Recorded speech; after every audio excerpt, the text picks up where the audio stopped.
অন্নপূর্ণা ভাণ্ডারের টাকা যাদের এখনও ঢোকেনি তারা কবে পাবেন? ২৬ লক্ষ আবেদন বাতিল, সম্পূর্ণ আপডেট। নমস্কার বন্ধুরা, আজকের ভিডিওতে আমরা আলোচনা করব অন্নপূর্ণা ভাণ্ডার বা অন্নপূর্ণা যোজনার সবচেয়ে বড় আপডেট নিয়ে।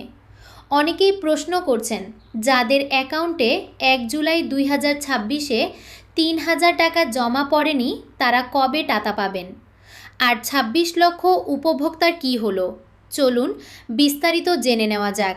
প্রথমেই জানিয়ে রাখি, রাজ্য সরকারের দেওয়া তথ্য অনুযায়ী প্রায় ১.৬ কোটি আবেদন জমা পড়েছিল।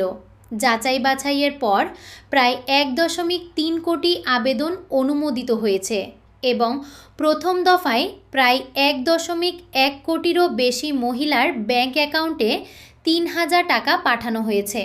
এখন প্রশ্ন হলো, যাদের টাকা এখনও আসেনি তারা কি টাকা পাবেন? যদি আপনার আবেদন অনুমোদিত হয়ে থাকে এবং শুধুমাত্র ব্যাংকে টাকা এখনও না পৌঁছে থাকে, তাহলে সরকারি বক্তব্য অনুযায়ী ধাপে ধাপে টাকা পাঠানোর প্রক্রিয়া চলবে। তাই কিছু ক্ষেত্রে ২৪ থেকে ৪৮ ঘন্টা বা তারও কিছু বেশি সময় লাগতে পারে। কিন্তু যদি আপনার আবেদন রিজেক্টেড হয়ে থাকে তাহলে শুধুমাত্র অপেক্ষা করলেই টাকা আসবে না। সরকার জানিয়েছে প্রায় ২৬ লক্ষ আবেদন বাতিল হয়েছে। বাতিলের কারণগুলোর মধ্যে রয়েছে নাগরিকত্ব বা স্থায়ী বাসিন্দা সংক্রান্ত যাচাইয়ের সমস্যা, ভোটার তালিকা সংক্রান্ত অসঙ্গতি এবং আয়কর প্রদানকারী সরকারি কর্মচারী, একাধিক আবেদন বা একাধিক অ্যাকাউন্টের মতো বিষয়। অন্নপূর্ণা যোজনার টাকা না ঢুকলে কি করবেন? ব্যাংক অ্যাকাউন্ট চেক করুন, ২৪ থেকে ৪৮ ঘন্টা অপেক্ষা করুন, ডিবিটি স্ট্যাটাস যাচাই করুন, আবেদনের স্ট্যাটাস দেখুন। অনলাইন আবেদন সম্পূর্ণ করে ICDS গ্রাম পঞ্চায়েতে যোগাযোগ করুন। আবেদন রিজেক্টেড হলে কারণ জেনে সংশোধন করুন। ৪৮ ঘন্টা পরেও টাকা না এলে গ্রাম পঞ্চায়েত বা ব্লক অফিসে যোগাযোগ করুন। সর্বোপরি ১ সপ্তাহ মতো অপেক্ষা করুন। নিশ্চয়ই রাজ্য সরকার এই সংক্রান্ত বিজ্ঞপ্তি প্রকাশ করবে।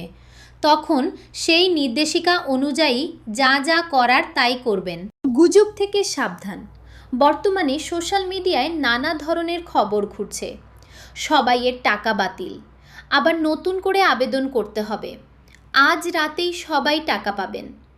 এসব তথ্যের অনেকগুলোরই কোনো সরকারি ভিত্তি নেই। তাই সরকারি ঘোষণা না আসা পর্যন্ত কোনো গুজবে বিশ্বাস করবেন না।